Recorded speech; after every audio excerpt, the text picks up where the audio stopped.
Hello, and welcome to Create Interactive Art with Scratch. I'm Marin, aka Algorithmer, on the Scratch team. I'm a learning resource designer for Scratch, and I'll be your session facilitator today. A copy of the slides I am sharing in this presentation is available on our website in our Learning Library, where you'll also find many of the resources I'll link to today. This is the fourth in our series of 6 sessions on leveling up with Scratch. Each session focuses on a different topic, and my goal with each session is to give you a variety of ways to approach creative projects on each of the 6 topics. The Scratch Foundation is grateful to AT&T for its support of this workshop series. We have partnered with the Achievery from AT&T to provide free beginner and intermediate creative coding lesson plans on a variety of topics for educators, caregivers, and learners. And I'll share some of those resources throughout the session today. To code along with me today, you can go to scratch.mit.edu and click Create, or log into your free Scratch account to save projects. For anyone new to Scratch, we have Getting Started resources on our platform and in our Learning Library with lots of helpful information. But a few quick basics. The Scratch Project Editor screen is where you'll create projects in Scratch. If you aren't already on this Project Editor screen, click the See Inside button, which is available on all projects. Any character or object you can code is called a sprite.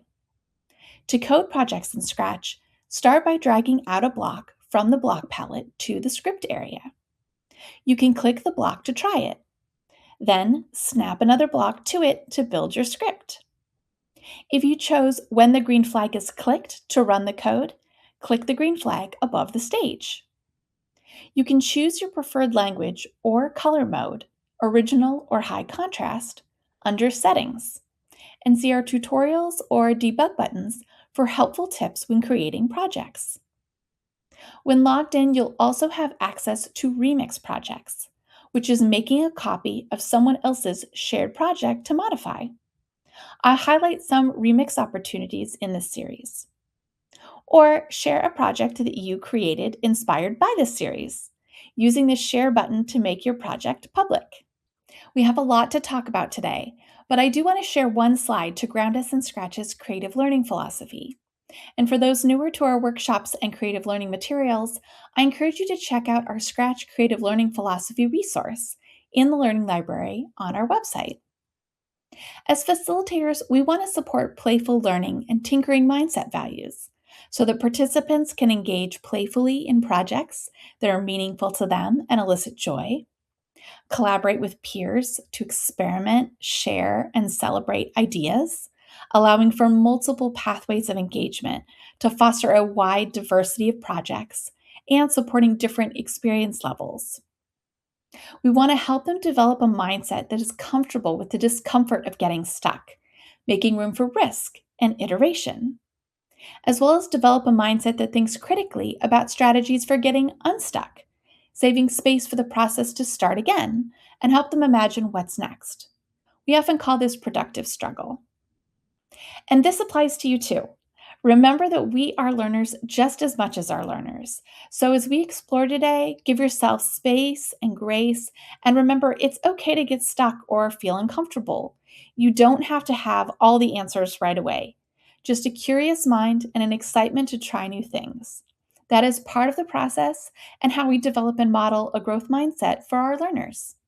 By the end of this session series, I want you to walk away with a variety of resources and understanding about the Scratch creative learning philosophy and our creative learning spiral so that you can bring this back to your learners and engage them on these session topics.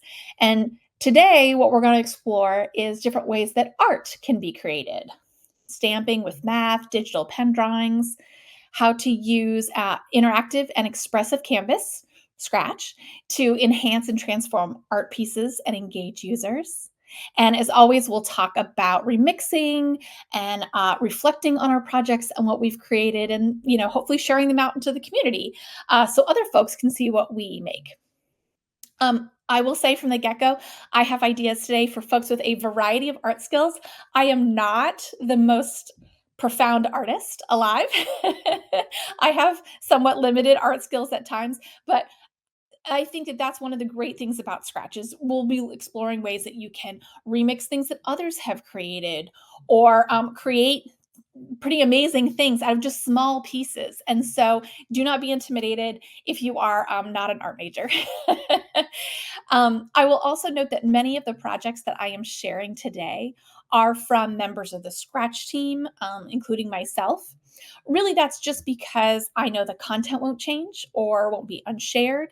Or a lot of extra eyes on it won't be overwhelming. But I will say there are so many amazing art projects by users across the site. So don't think that these are the only things out there on the site. I really encourage you to search out projects on topics you're interested in, look at projects that users have favorited to discover more. Definitely lots of cool things art related on Scratch. So perhaps like me, a number of you created art when you were first starting out, maybe in kindergarten or first grade. Maybe you were stamping like a carved potato in paint and then applying it to paper to create art when you were younger. Well, you can use Scratch's stamp block for a virtual, less messy version of this. So, one of the things that I like to do to start out with art is trying out this stamp block, which is available under the pen extension. And we have an Achievery lesson called Stamping an Image and some starter projects, Stamp Studio and Spin Art, that cover stamping.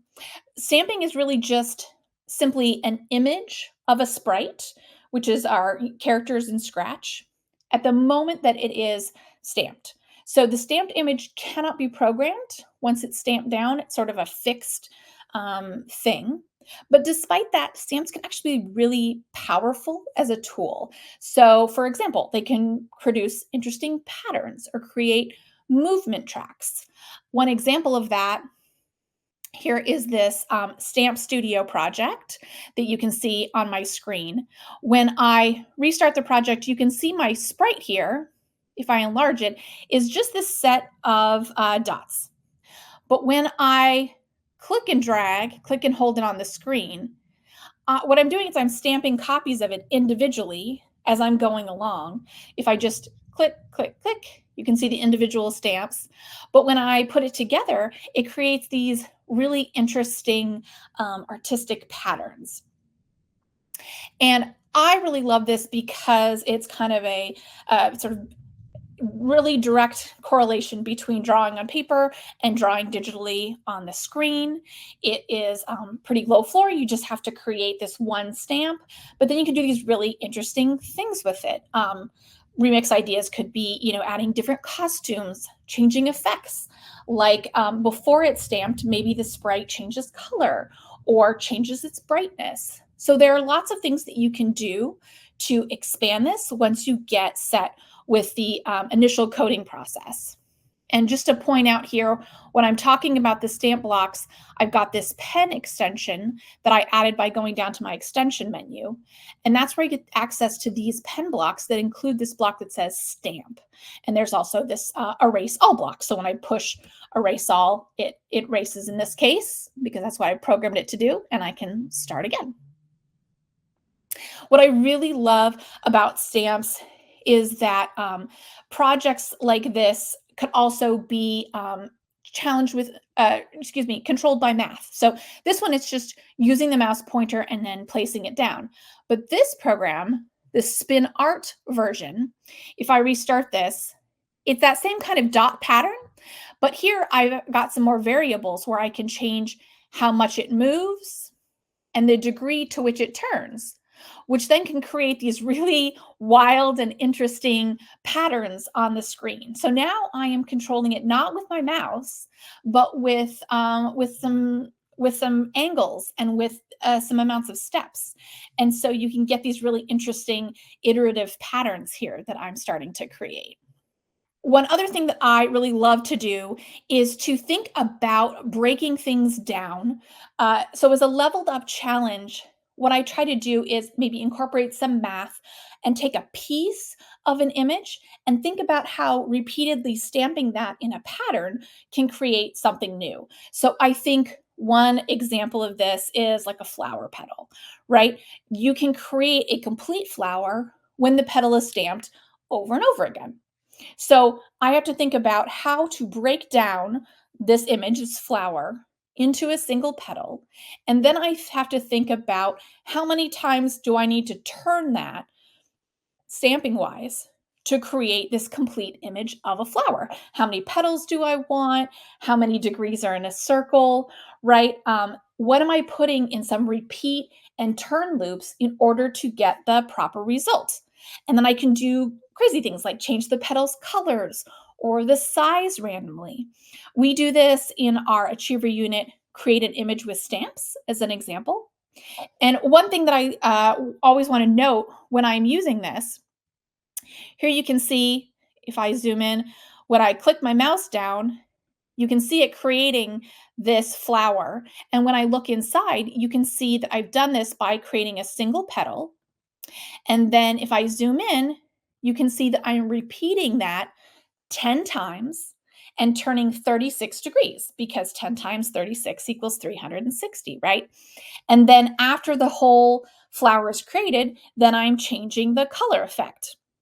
What I love to do is to sort of say, okay, now, how can we manipulate this further? Maybe we put the color change inside. Well, that makes an interesting and different looking flower, right? And so the just by moving that block inside or outside this repeat loop, I now have a very different um, looking object that I can create here. You'll also notice that when I select these pieces of this petal, where is this centered? Well, right now it's centered with that yellow middle centered onto the costume. You can sort of see that by looking at the bullseye that I have here. What happens if I move that away from the center and then I stamp? I'm going to restart the project so you can see. Now I've created something completely different, right? Now I've created, by using the same little logic of just repeating this in steps, but just moving some blocks around, looking at how this petal is centered. Now all of a sudden I've created, here's like even more of a curvy one. Again, I'll sort of restart so you can see.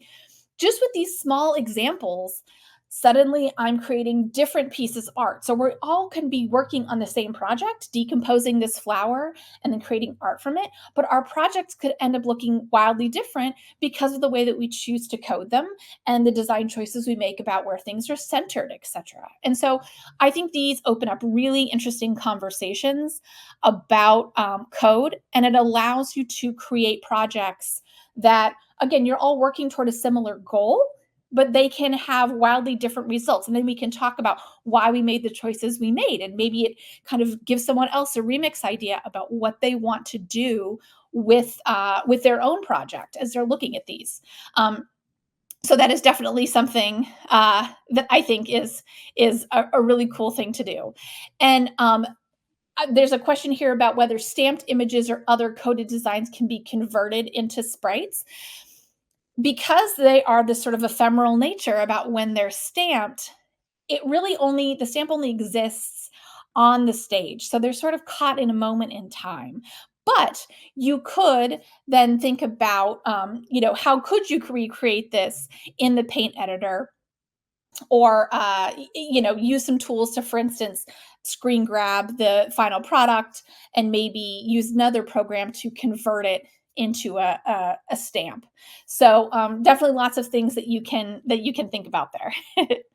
Using that same idea of sort of creating a piece and then making repeated copies to form patterns, one thing I think is interesting to explore is the difference between making a clone in Scratch versus using a stamp. So, stamped images cannot be programmed, right? We said that once they're stamped down, it's just like stamping on paper. It's sort of trapped in a moment in time. Clones, however, can be programmed. They are sort of basically another copy of the sprite. So, cloning lets you create multiple copies of your sprite while your project is running.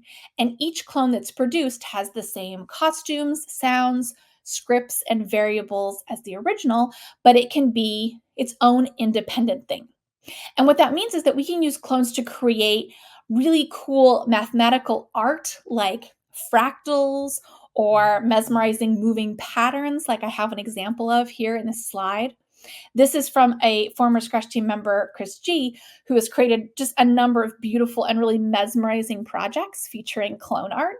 And all it's doing is using these simple shapes, or even in some cases, letters, to create this dramatic effect.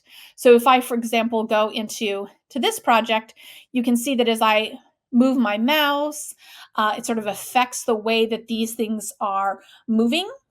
When I look inside and I look at the costume, it's just this simple little swipe. It's really kind of nothing, but yet using some math and some techniques like looking to see where the mouse's position is on the screen, suddenly I can create these really mesmerizing, color changing, moving examples. And so it's really something very dynamic and fascinating.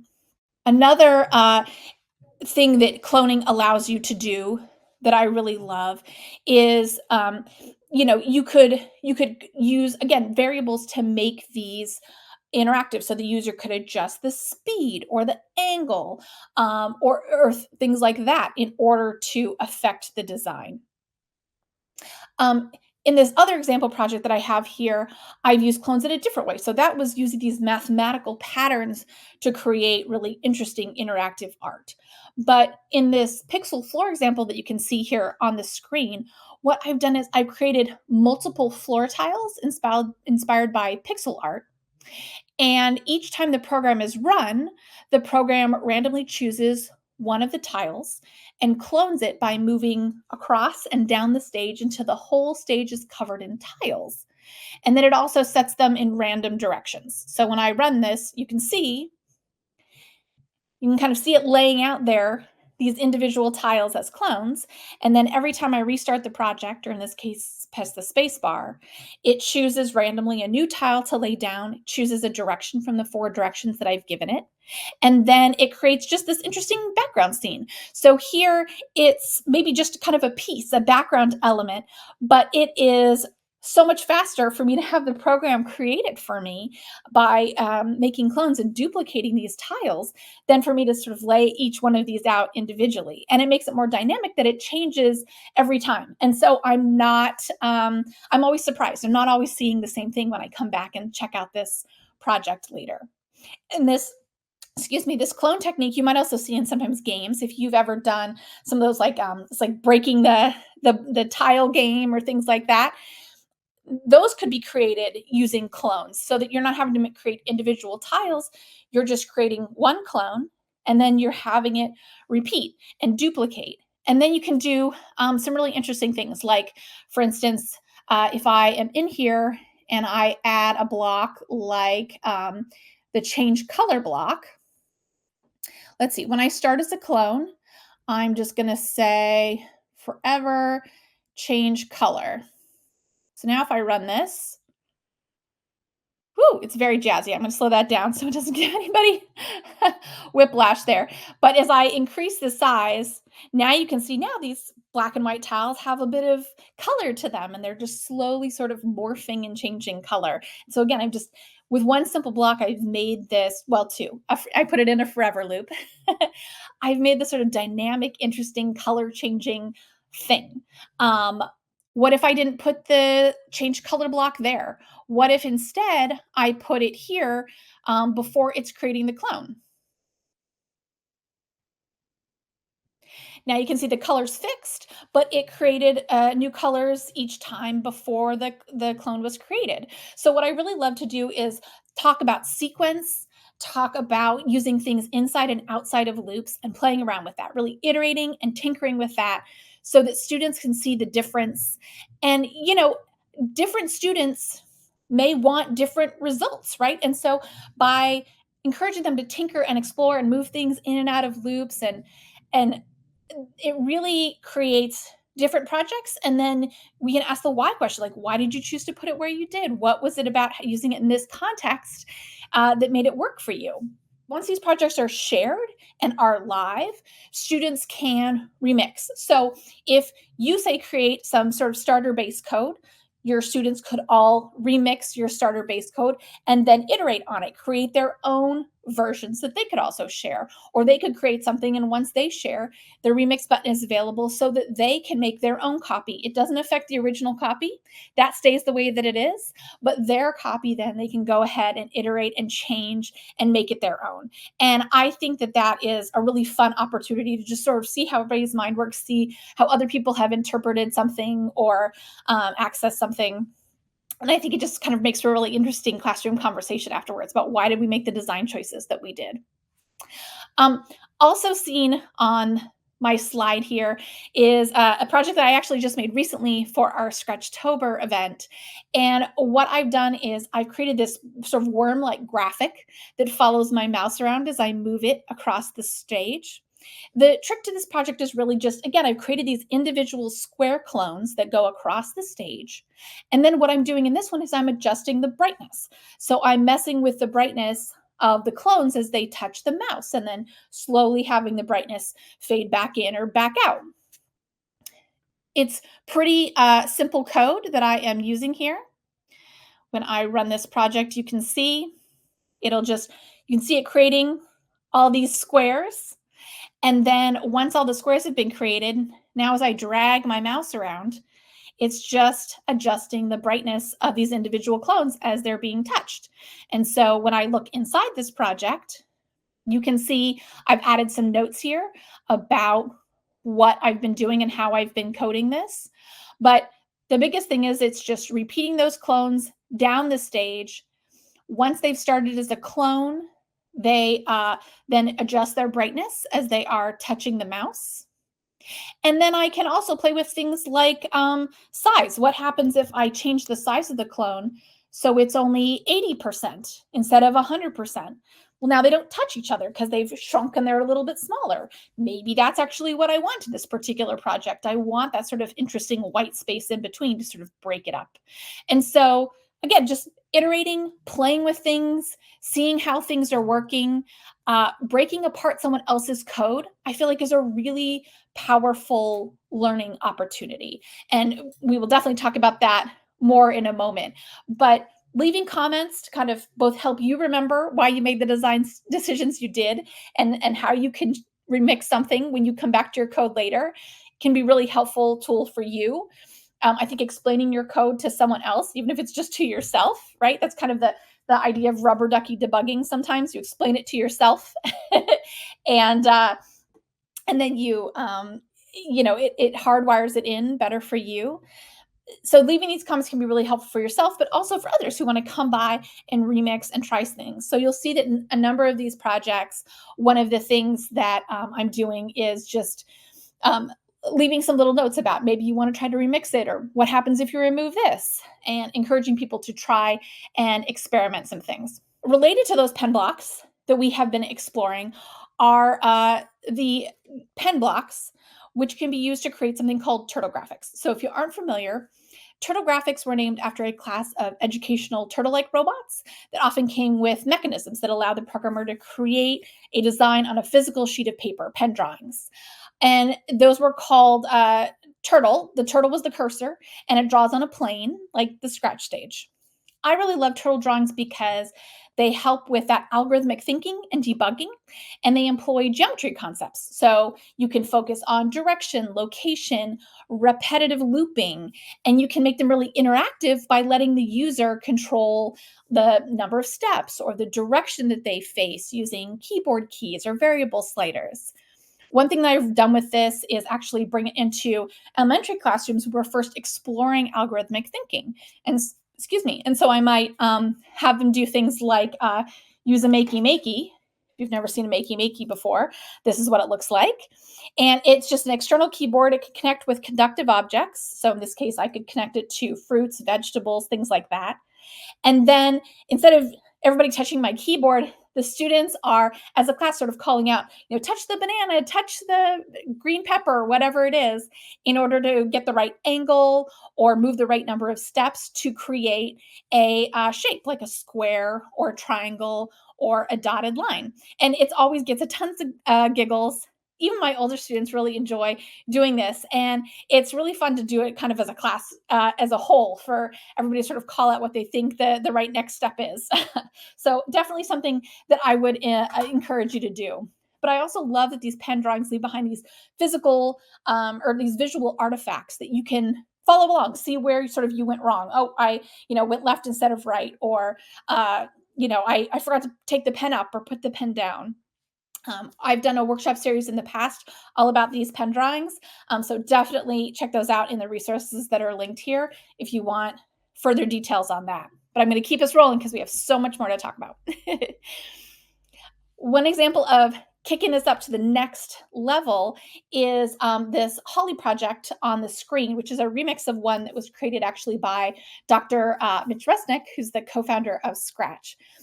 One of the things that I really love about projects like this is that they can inspire a wide variety of remixes. So we've talked about looking at someone else's code, sort of breaking it down and figuring out how to adjust or create it yourself. And so sometimes with just really a few tweaks of the code, tinkering with the number of steps the sprite moves or how many degrees it turns, you can really get wildly different results. And I love that. And one way that I love to level up this is kind of creating a remix challenge. So I encourage students to, try to create a square, try to create a half circle or a triangle. And then now, how can we introduce this idea of abstraction and modularization, so we can explore like how to store sequences or procedures, like the procedure to make a square, move, turn, move, turn, move, turn. And then we can add that procedure, that little bit of code, into a bigger piece of code so that you can sort of do this over and over again. This idea of exploring how to use my blocks or broadcasts to create these custom procedures is another really powerful thing in talking about how to write efficient code or code that can be more easily editable. And so this is definitely something where once they get ready and used to the sort of writing these long lines of code, now how can we make it more efficient? How can we use certain blocks, maybe one over the other, move versus change X or change Y? Which one helps us create these more easily editable, more flexible programs? And then, of course, I always come back to this opportunity to level up by asking students to break apart someone else's code to understand how it works. Maybe explain their findings in the form of annotated notes using the Scratch comment feature. Such an exercise can really help students learn these techniques, and it can also inspire their own iteration. And it can surface different ways that one might accomplish the same solution. So they can reflect on the pros and cons. Maybe a couple of your students end up with the same result, but they approached it a different way. So it gives us an opportunity to talk about, why did you make the choices you did? I find that pen projects are just really great because you can see this visual artifact, as I said, that's left behind. So it's easier to study and break apart. I'll often use a lot of weight blocks to kind of slow things down at the start so I can really see how it's working as I'm trying to break apart how the code is working. And I really encourage you to sort of check out projects like these and break them apart as maybe a first activity. And then you can combine animation and mathematical art principles to create different takes on experimenting with the pen tools. So here, for instance, I'm using the pen blocks, but I'm creating like a spider web, or a colleague of mine created this branching, growing fungi. Or another colleague of mine created these like amazing sort of fireworks or like shooting stars. So how can we use pen blocks? How can we use these principles, but now in service of a story or an informational project? Sometimes nature is imperfect. So how could you introduce randomness or interactivity or imperfection to make it look more realistic to life? And so these are just different ways that I think about taking the pen and then leveling it up from creating a simple square to now we're making something much more complex. And I will say that creating that spider web took me forever. So it definitely is a brain challenge, but something that is a lot of fun. One thing I talked about earlier was exploring different inputs. So when we were looking at the turtle graphics, I was talking about using a makey makey in order instead of the keyboard keys in order to be able to create those shapes. So, what if you didn't have hardware available? Well, no problem. One thing that I actually find really fun is to use the loudness reporter block, which is under the sensing category.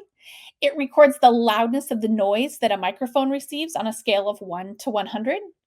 And when you pair this with pen blocks, you can create actually like a sound graph, a graph like a wave chart that you may have seen in other places. We have an achiever unit called Draw with Your Voice, and we have a starter project called Sound Graph where you can explore doing just that. So you'll need to enable your microphone in the browser when prompted, but just rest assured it's not actually recording any of the sound in the room, so it's not recording any of the talking, it's not recording what's happening. It's just measuring the volume of sound coming into that microphone.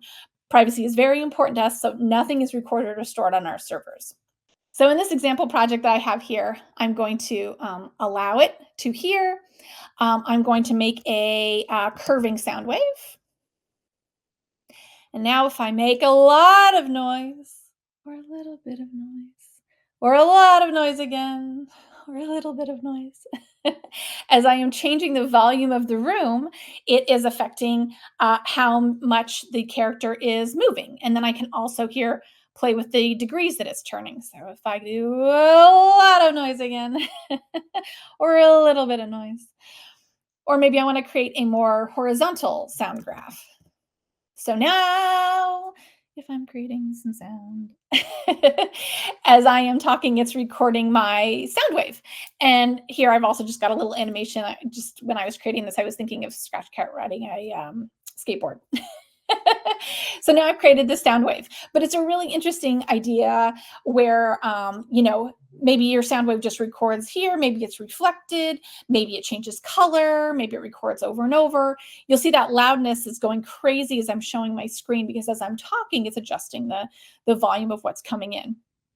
And this is just an interesting conversation starter about inputs, right? Should we use the keyboard? Should we use sound? Different ways of creating art. Maybe you have some dexterity challenges, so using the mouse to create some of these things is difficult, but maybe the loudness of the room makes a difference. Or maybe you're in a classroom where it's too noisy, you can't control the loudness, so that's not really going to work for you. So different things that can be possible as inputs, and then just understanding the context and where you might want to use these. One nice thing that I thought was suggested by educator Elizabeth from Ontario, who had pointed out in a past session, said a really great thing about lists is they are exportable and they can be imported to create graphs. So you could code your own program to periodically save plot points on a sound graph into a list, and you could export it and then study it or use it to recreate a sound graph later. I've included an example of me trying to do that on these slides that you'll get. Where would you want to use this information? Who knows, but there could be an interesting sort of science maybe connection here, or some other way that you could use that data that you're collecting about the loudness of the room in an interesting way. So something to think about as you are leveling up. Now we're talking about recording plot points and how you can create variables and lists. This project actually uses shapes instead of lines in order to create some interesting art. So if I run this project, as I'm talking, you'll notice that the shapes are going wild. And so it's just an interesting dynamic way of using that loudness again. But in this case, it's not creating a sound graph, it's creating this interesting interactive art. So how could you use this? Maybe you would use this to create an interactive art piece that would accompany a musical performance. Or maybe you'd use operators like multiply and divide paired with the loudness block to help you have more control over dramatic swings of movement or effects based on the loudness. So lots of ways that you can interact with these projects in a really interesting way to create some very dynamic art. The newest blocks that we have added here are our face sensing blocks. So if you're not familiar with these have recently been added to the Scratch platform. They are an extension that you can find in the extension menu. And the wonderful thing about these is that they are AI powered blocks that use a machine learning model to detect if they see a face and where there is a nose, eyes, ears, mouth, etc. One thing I will note, again, we are serious about privacy. And so when you are using face sensing blocks, only your computer can sense your face. None of your data is stored or sent to Scratch or any other site. So it's a really fun and safe way to create using the possibilities of AI. In this example GIF, you can see me tilting my head, and I'm using that in this case, in this particular project, to put the pen tool up and down.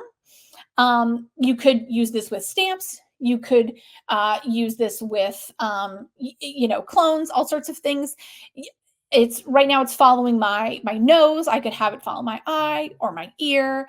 The direction that my head tilts could affect things like the direction of the drawing as it's continuously moving. So there's lots of different ways to approach this. But again, it's just a really goofy, fun way to engage with a different input. So we were just talking about loudness. Now here we're using our face. And again, it could be that I have dexterity issues. So maybe drawing with my nose is easier. In this particular case, it was very difficult.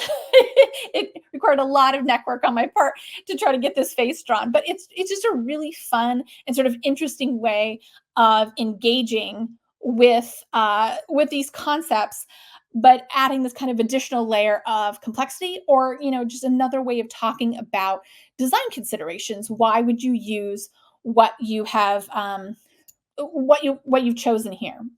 So as I said here, I'm tilting my head to put the pen down, and then I am tilting my head to put the pen up. I've had the character sort of change so that it's another visual clue for me whether the pen is up or down. And then I'm just using my nose to create some sort of a kind of a face here. uh, you know, is it the best face in the world? Maybe not, but it's a face, right? And it's just a really fun way of thinking about drawing and the different tools that we can use, in this case, our face, in order to create this drawing. Another example that I will share here is this is a version of that monochrome worm, but it is using my nose. So you'll see that is all the squares are drawn.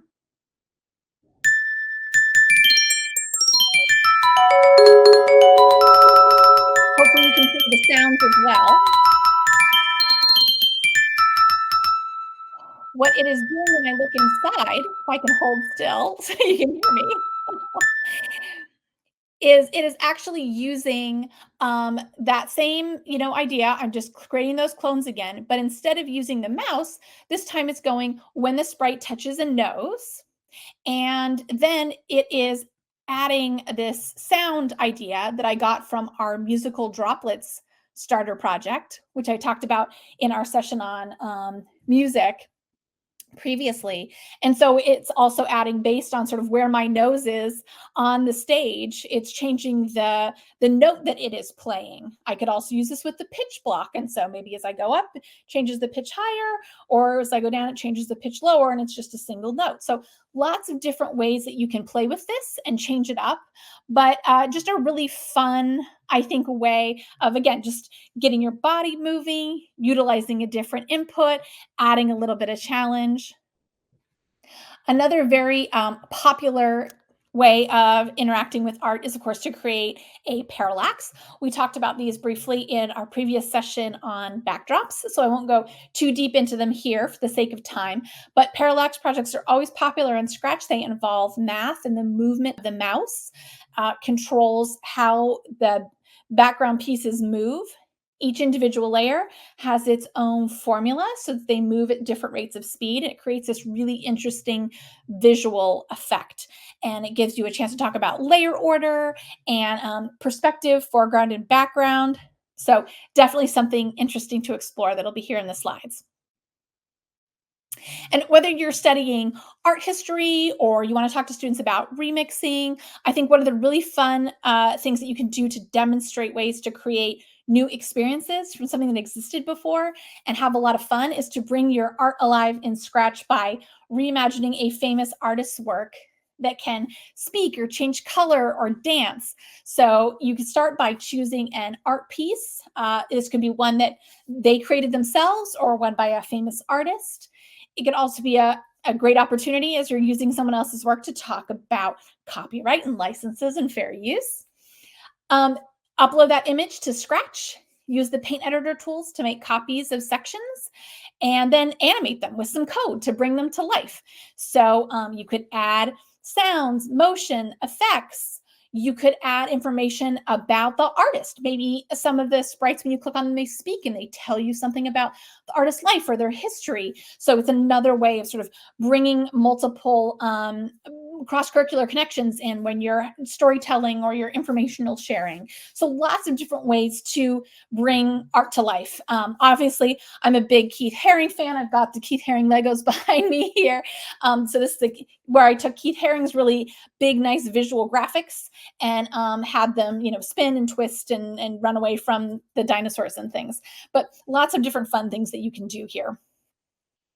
And again, this is also a nice opportunity to talk about giving credit to the original artist in the notes and credits. One of the things that we encourage in our community guidelines is, to be honest, to be welcoming, to give community, and part of that remixing process where you're taking someone's work and making your own spin on it is to really thank them, giving them credit back. And so this is, even if this artist is not on Scratch, it's always important to think about, referencing where you got something, giving credit. So just also a nice opportunity to sort of bring in some of that talk about good digital citizenship. Another thing that I really love to do is to create things like your own hand drawn character or your own, say, painted art to scan or photograph and upload it into Scratch to animate it.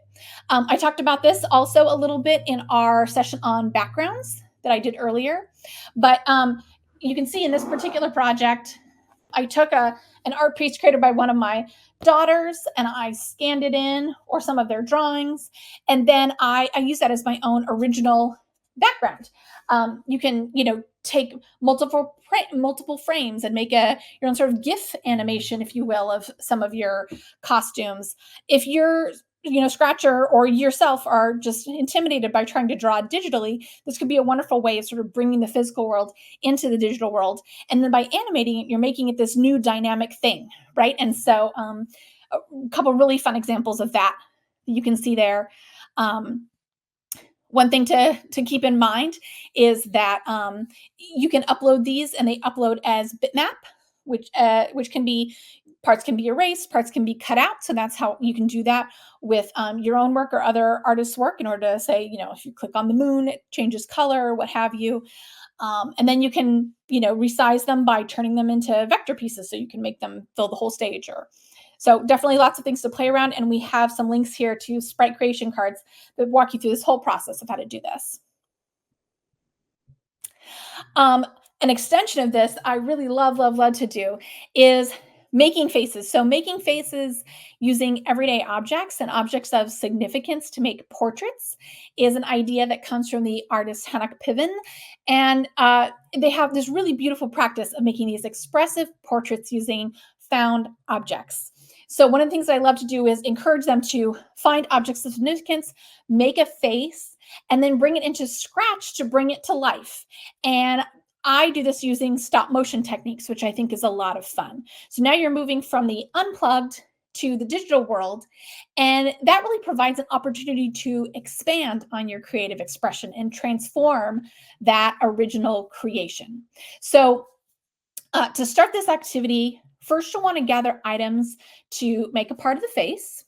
And then you can see our Making Faces stop motion resources in the Learning Library for an activity guide, face template that I've provided, and a video I made with my youngest daughter demonstrating some of the tips and tricks that I use for creating stop motion in Scratch. We also have a starter project that I've linked to here where you can see some examples of different ways that you could do talking techniques. In this one, you'll see that I'm combining these digital elements at times along with the photographs that I took to make the stop motion, so that maybe I record my voice as my character is talking. Maybe I use this text to speech tools in order to create the audio that goes over this. Maybe I add things like digital waves, these chocolate bars, different things and ways that you can create these projects. But it's a great kind of get to know about me opportunity. Of course, always keeping in mind that we want to keep our personal information private. So we don't want to reveal too much personal information. But you can share things like you love the ocean, or you love, the smell of chocolate, or, that you like to wear your hair in braids or out. So different ways that you can explore and be really expressive with these. And they could be simple, just a couple of frames and maybe a voiceover, to something much more complicated, like you can see here in some of my example projects. So definitely multiple ways that you can level this up depending on the comfort and the expertise of your students. Uh, Another really fun way, we were talking about using the Makey Makey before in order to create a shape.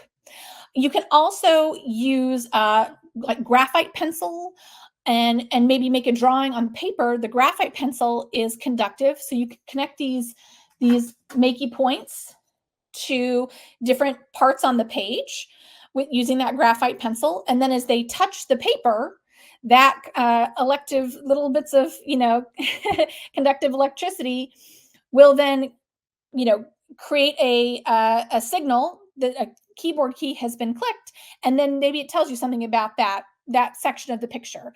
And so I have an example here of one where my one of my daughters had drawn like a little comic with some thought bubbles, talk bubbles, and when you touch different parts of the graphic, then the talk bubbles, you could hear it out loud through the Scratch project. So again, it's bringing the physical world in to the digital space and creating something really dynamic and interesting. So as long as you're using that conductive graphite or other, maybe connective tape or other things, you can make that happen. And so that's something that I really love doing. And then, speaking of bringing the physical and the digital world together, this is something that I have a lot of fun with. This is a project that was shared with me by educator Rick Bush, and it combines the art with a physical activity. So in his original project, he used a GoForce sensor from Vernier that looks. I've got it taped to a frisbee here. You'll understand why in a minute. He put his inside of a foam football, and then when it was thrown, it would animate this mandala that would start to spin. And the mandala was actually a remix of something created by a fellow educator, Sean Patrick Higgins. So I love all these remixes and folks inspiring each other. Really, this is really a fun idea, what comes from collaboration. And I'm always grateful when people share things like this with me, because it really gets my brain going. I didn't have a football, so I've attached it to a frisbee. And if I go to this project here and I run it, you'll see as I'm spinning the frisbee, it's using the spin speed and the acceleration in order to spin this mandala. If I go fast enough, it actually makes kind of a whoopshing noise. I don't think I have the audio turned on this tab, so you can't hear it, but you'll just have to trust me that's making a zip noise when I go fast enough. But I've also added some color changing effects and some other things. And so really cool way of bringing art and the physical world to life together. We're coming up toward the end of our time, but just a couple more things that I wanted to share. You can explore our resources on sprite creation. We have coding cards and videos that contain really helpful details on using the paint editor to create original sprites or remix sprites. Those are really great ways. You can create your own sprites and backdrops and get inspired by things like pixel art, or maybe design a character designer so folks can dress up their own character. There's lots of different ways that you can sort of scale this from beginner to more experienced users. And one of the things that I find really fun is always kind of this remix challenge. So you'll see on this example slide, I challenged folks, some scratchers, to take parts from various characters in the sprite library, maybe add their own elements and create their own new unique character. So that can also be an interesting, fun starting point where you can have a little challenge. Can you tell what parts of different sprites were used here? And think about new ways to take something, the small collection that we have in the sprite library, and make a whole variety of projects, or excuse me, of characters from that. As we close out our session today, let's look at Scratch's creative learning spiral. We have imagined, created, and played. So now it's time to share and reflect and iterate. Imagine again. We want to celebrate a culture of getting unstuck and celebrate what was learned from missteps. For those new to Scratch, it can be helpful to get stuck and experiment a bit with blocks before you, as the facilitator, share tips and tricks. It can be powerful to model getting stuck and showing that it's okay to not have all the answers. That productive struggle is really valuable. And debugging and iterating alongside your learners makes you an active participant as well, as everyone learns through play and tinkering. You can find our debugging resources in our learning library for more. As we think about creating, iterating on our work, or debugging, keep in mind that pair programming can be valuable, especially when you have groups of different experience levels or interests. Pair programming is a practice where two developers collaborate, sharing a keyboard and mouse to work on the same task or project. One person is the driver who creates the code, while the other is the navigator who reviews, guides, and thinks strategically. Roles are then switched frequently to balance tasks and share knowledge. Together, the pair can create rich and dynamic projects, while they have opportunities to teach and learn from each other and explore different solutions. The pairs could divide up the tasks in a project. A student interested in art might create sprites, or a student interested in music or Foley might create sounds or musical scores, while another focuses on coding. Or students could pair up at specific moments to debug or add additional elements together. If you have a Scratch account, your project will save automatically. If you don't have a Scratch account yet, you can save your project to your computer. Click File and then choose Save to your computer. Next time you want to work on your project, go to scratch.mit.edu and click Create. Then click File and choose Load from your computer to upload your project. If you have a Scratch account, you can share your project and add it to Studios. Click the orange Share button to share your project to the Scratch community. Click the See Project Page button on the project editor to go to the project page. This is where you can add instructions and notes about your project. Now, other Scratchers can see and interact with your project. We promote many pathways, many solutions, because often there is not one right way to create your project. Some projects may reach a higher ceiling and have more complexity, while others can show how you have stretched to widen the walls of what's possible. We encourage learners to have fun tinkering, work with their peers, and design something to showcase their passion, and then proudly share their project when they finish. You can see our reflection and sharing resources in our learning library for more. Speaking of reflection, learners can reflect on their project creation and process as they complete a show and tell sharing sheet, or project gallery walk, self reflection, and peer feedback sheet, which can be found in our learning library. Their peers are encouraged to leave feedback or comments on the sheet for the creator as they view the projects in a studio or participate in a gallery walk. Just note that learners need a Scratch account and access to the online editor to participate in studios. In addition to the resources shared throughout these slides, I've shared here some additional resources where you can find help, inspiration, and information.